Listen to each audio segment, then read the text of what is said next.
کارگل کی پہاڑیوں پر بھارت کا غرور خاک میں ملانے سے پہلے 1965 اور 1971 کی جنگوں میں بہادری کے جوہر دکھانے والے پرویز مشرف فوجی وردی میں ایک سحر انگیز شخصیت کے ساتھ ساتھ وردی اتارنے کے بعد بھی مخالفین کے لیے ایک بڑا چیلنج ثابت ہوئے۔ ہاتھ میں چھڑی اور کمانڈو یونیفارم میں پوری شان سے چلنے والے پرویز مشرف اکتوبر 1999 سے 2008 تک پاکستان کے حکمران رہے اور سب سے پہلے پاکستان کا نعرہ لگایا۔ آگے بڑھنے سے پہلے آپ سے گزارش ہے کہ ہمارا یوٹیوب چینل عدیل وائز سبسکرائب کر لیجئے گا تاکہ ہماری آنے والی ہر ویڈیو آپ تک پہنچ سکے۔ عزیز دوستو، پرویز مشرف کے آمرانہ اقدامات کے خلاف سیاسی جماعتوں کے ساتھ ساتھ عدالتوں میں بھی مخالفانہ تحریکیں اٹھی اور پرویز مشرف کو پہلے وردی اور بعد میں صدارت کا عہدہ بھی چھوڑنا پڑا۔ پاک فوج کے 7ویں سربراہ پرویز مشرف 11 اگست 1943 میں دہلی میں پیدا ہوئے اور 1961 میں 18 سال کی عمر میں پاکستان ملٹری اکیڈمی کاکول میں داخلہ لیا اور 1964 میں تربیت مکمل کی۔ انہیں آرٹری ریجمنٹ میں سیکنڈ لیفٹیننٹ کے طور پر کمیشن ملا اور پاک بھارت سرحد کے قریب تعینات کیا گیا۔ پرویز مشرف نے کشمیر جنگ میں کھیم کرن سیکٹر، لاہور اور سیالکوٹ کے جنگی علاقوں میں بھی حصہ لیا اور جنگ کے دوران بہادری دکھانے پر تمغہ بھی حاصل کیا۔ 1965 کی جنگ کے خاتمے کے فوراً بعد اسپیشل سروس گروپ میں شمولیت اختیار کی۔ 1966 سے 1972 تک SSG میں خدمات انجام دی، جس کے دوران کیپٹن اور میجر کے عہدے پر ترقی حاصل کی،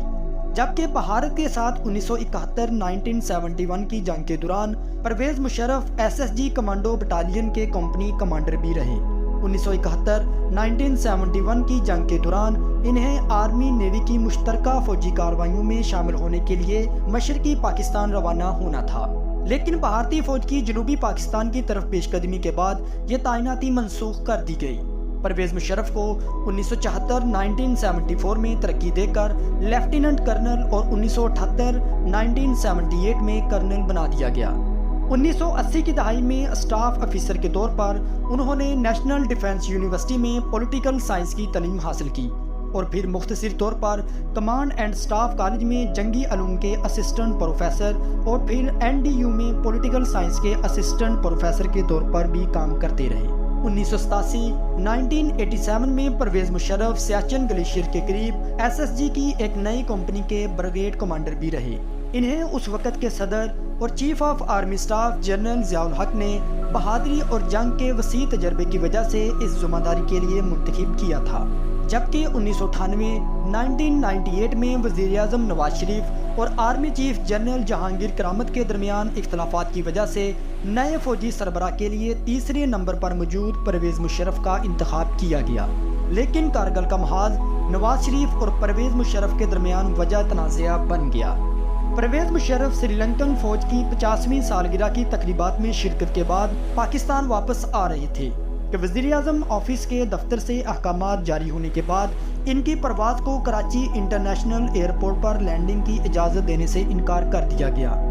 جس کے بعد وزیر اعظم نواز شریف کو گھر میں نظر بند کر کے پرویز مشرف نے اقتدار سنبھال لیا۔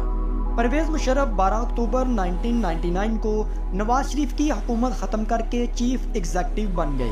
اور 9/11 حملے کے بعد القاعدہ کے خلاف افغان جنگ میں فرنٹ لائن اتحادی بننے کی امریکی پیشکش بھی قبول کر لی۔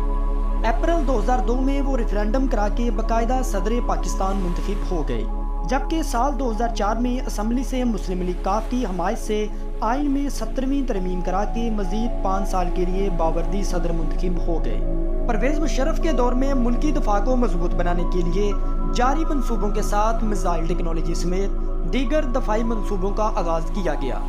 ان کے دور کو بہتر معاشی دور سمجھا جاتا ہے، جہاں پاکستان IMF کے قرض سے نجات حاصل کر سکتا تھا۔ نومبر 2007 کو پرویز مشرف نے آئین مخالف اقدامات کر کے اعلیٰ عدلیہ کے ججز کو معزول کر دیا، جو ایک بڑا تنازع بنا اور عدلیہ آزادی تحریک شروع ہوئی۔